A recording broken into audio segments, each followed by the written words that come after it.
नमस्कार दोस्तों। तो आज का कोटेशन, सफल होते ही मिनटों में हो जाती है दोस्ती और यारी। सफल होते ही मिनटों में हो जाती है दोस्ती और यारी, इसी कारण कहता हूं छोड़ दो आलस, कर लो तैयारी।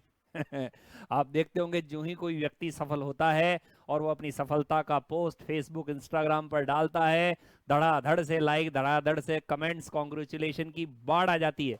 तो सफल के साथ सभी हैं, इस कारण आलस छोड़ दो और तैयारी में जुट जाओ। और पुराने विद्वानों ने अपने संस्कृत के श्लोकों में भी इस बात का वर्णन किया है। अल्सस्य कुतो विद्या, अविद्यस्य कुत धनम, अधनस्य कुतो मित्रम, मित्रस्य कुत सुखम।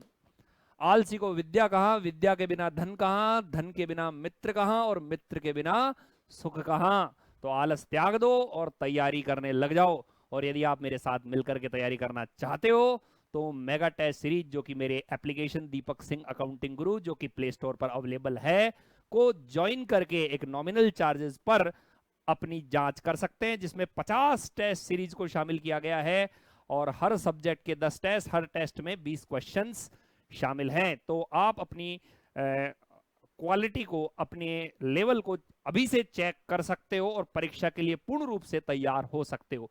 अब ज्यादा समय खराब न करते हुए आज के कॉस्टिंग के MCQs. First question, basic objective of cost accounting is. लागत लेखांकन का मूल उद्देश्य क्या है?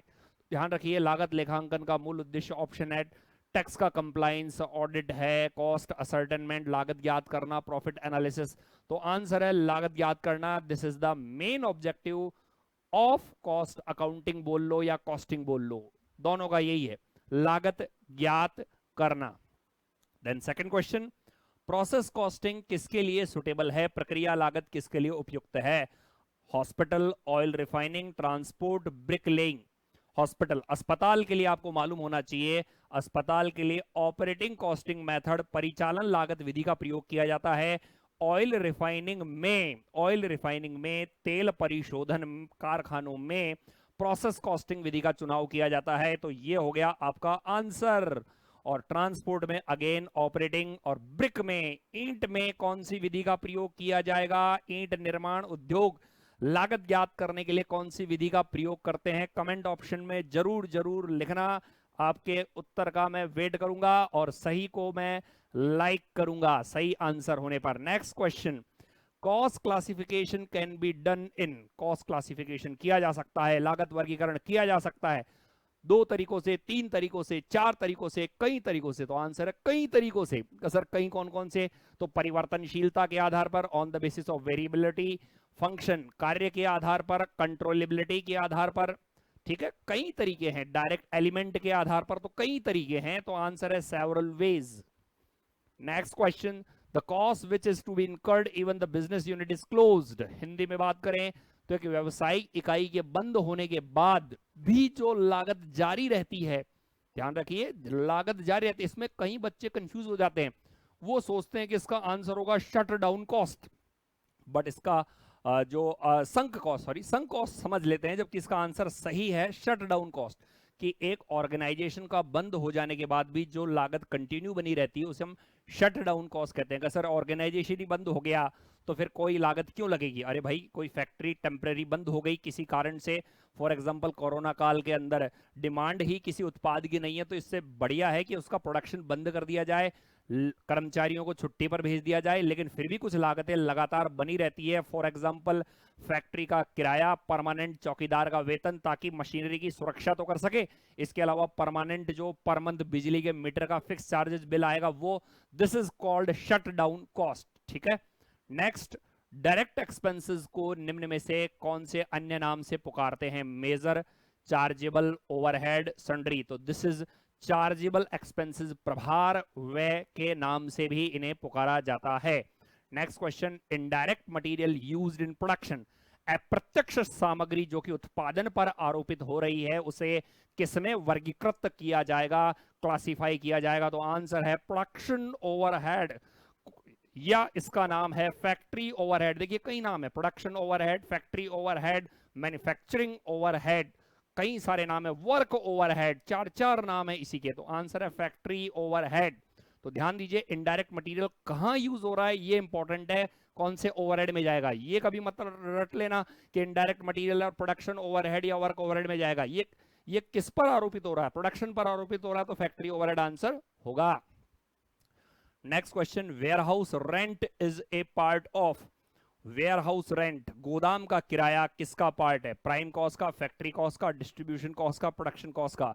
तो आपको पता होगा डिस्ट्रीब्यूशन कॉस्ट का पार्ट होता है गोदाम का किराया, गोदाम का किराया वितरण लागत का पार्ट होता है। नेक्स्ट, टेंडर क्या है, टेंडर प्रॉफिट का अनुमान है, लागत का अनुमान है, सेलिंग प्राइस का एस्टिमेशन है, यूनिट का एस्टिमेशन है। तो इसका आंसर है it is the estimation of selling price, विक्रय मूल्य का एस्टिमेशन है।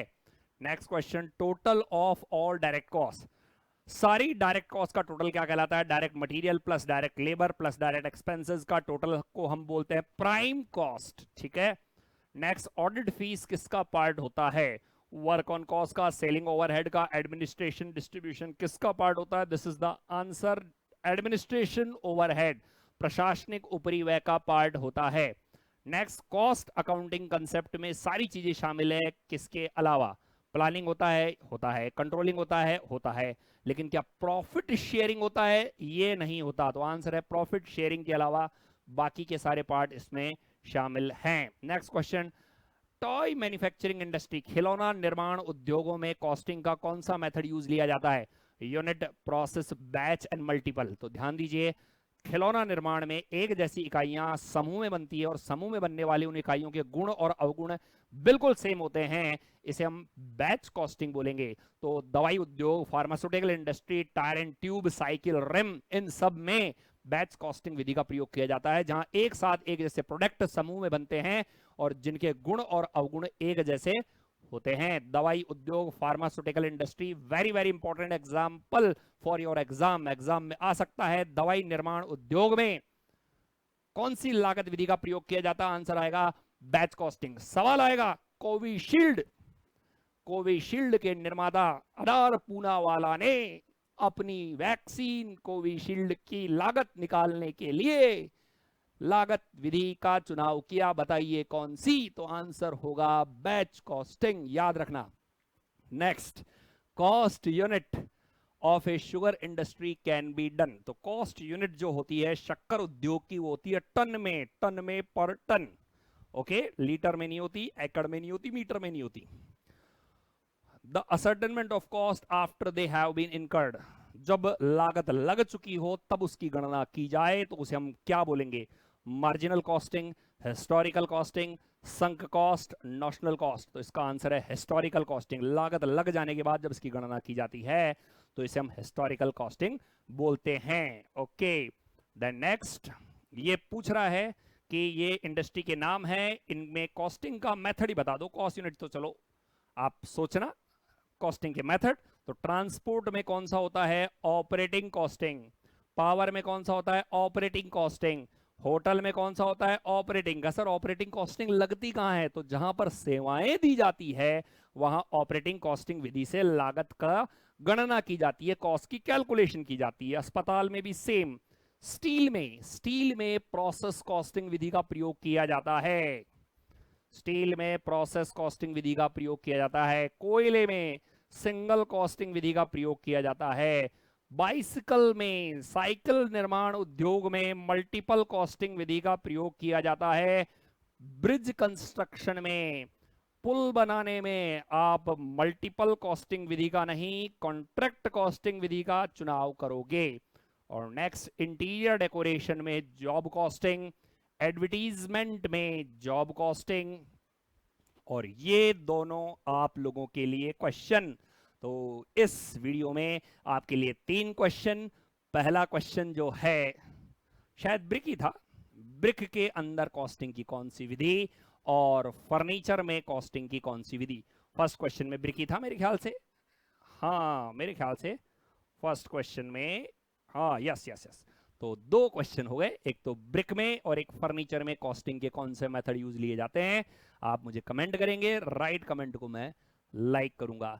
आई होप सो आपको ये वीडियो अच्छा लगा होगा। ऐसे ही पढ़ते रहिए, मोटिवेट रहिए, आलस मत करिए। Thank you very much.